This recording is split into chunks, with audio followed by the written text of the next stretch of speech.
Okay, this is my straw bale garden setup for the year. I've been using the same basic setup for the last couple of years because it just works.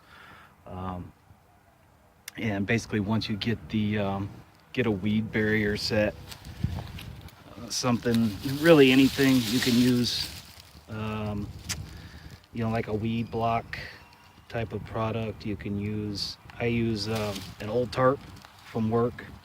We do a lot of shipping and receiving. We get some old tarps that just get beat up and tore up, and I'll bring them home and I'll cut them into strips. A lot of people say that you are better off to use a breathable type of material like a weed guard. I really haven't found that it makes any difference. So I tend to use what I have. Just try to be as frugal as possible. That works just fine. The bales themselves, when they come, when the farmer drops them off, they're tied up with this jute, this style of baling twine, which works fine. I have had some problems though when the bales break down a little bit and they tend to become loose. What I'll do is I'll put a stick under here and I'll just twist it to tighten it up. Now sometimes this jute twine tends to break down too, and I've had some issues with them actually popping on me. So this year I went and got some nylon string, and you don't have to do this. This is just something extra that I'm trying this year, and I actually tied up each one of these bales with a nylon string. The only issue with this is when at the end of the season these do need to be cut off because they will not break down and they will not compost. So these do have to come off when you're done with the bales. For me, excuse me, for me it's not a big deal. Just wanted to see if it holds any tighter this year. A couple of things to note with these bales. What you're going to do is set them up on their side, and you want the strings on the sides versus being on the top. And what you're going to look for is the top of the bottom of the bales.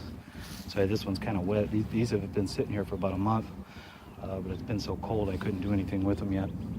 But you'll see there's a side where the straw seems to be folded over and kind of matted, and then on the other side,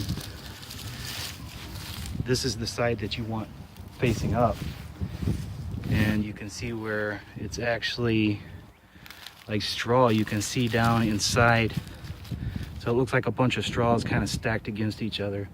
This is the side that you want up because it's going to help your fertilizer and your water to sink down into the straw, into the bale, and it's just really going to help speed things up when it comes to getting that compost effect started.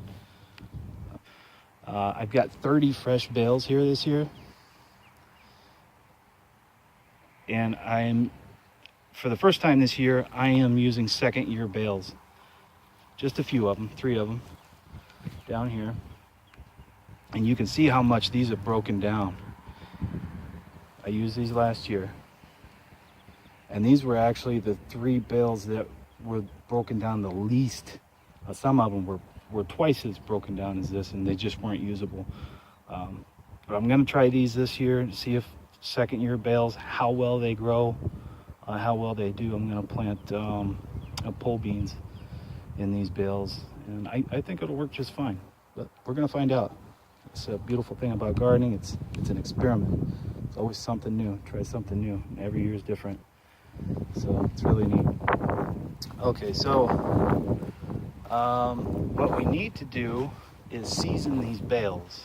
And by seasoning, I mean we need to add a source of nitrogen to these bales, which are basically almost 100% carbon right now. And when you mix nitrogen and carbon,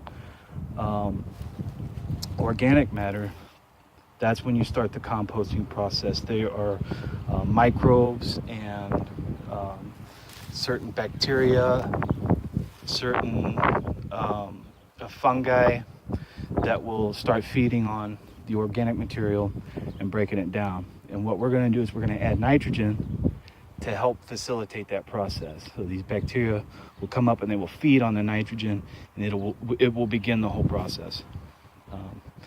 What type of nitrogen you use, it doesn't matter. If you want to go organic, you can use a blood meal or maybe a feather meal. That might get a little expensive, especially if you have a large setup like this, because you're going to have to use a lot of it. And I've heard some people say that the blood meal might draw in certain animals, that type of thing. I don't know. I don't have any experience with that. I always use the chemical type of fertilizer. And let's go take a look at what I'm using. Okay, so when we're talking about what type of nitrogen fertilizer to use, there's a few things that you'll want to look for and remember. This is the particular fertilizer that I use to season my bales, and it's just the Vigoro brand plain Jane lawn fertilizer. It's probably the cheapest big box fertilizer you can get for Vigoro brand. There's a few things that you want to look for. Number one, weed and feed. If it says a weed and feed, do not use it, okay? Because the weeding, that herbicide will kill any plant that you try to plant in your bales. So you definitely don't want a weed and feed. Another thing that you're looking for is these 3 numbers here that'll be on every bag of fertilizer that you buy. And this particular one says 2904. The 29 is how much nitrogen is in the fertilizer. The 0 is how much phosphorus is in the fertilizer. And the 4 is how much potassium or potash is in the fertilizer. What we're looking for is something very high nitrogen, and we're not too much worried about the phosphorus or the potassium right now. That'll come later. Right now, nitrogen is what's going to activate these bales. Let's flip this over and take a closer look.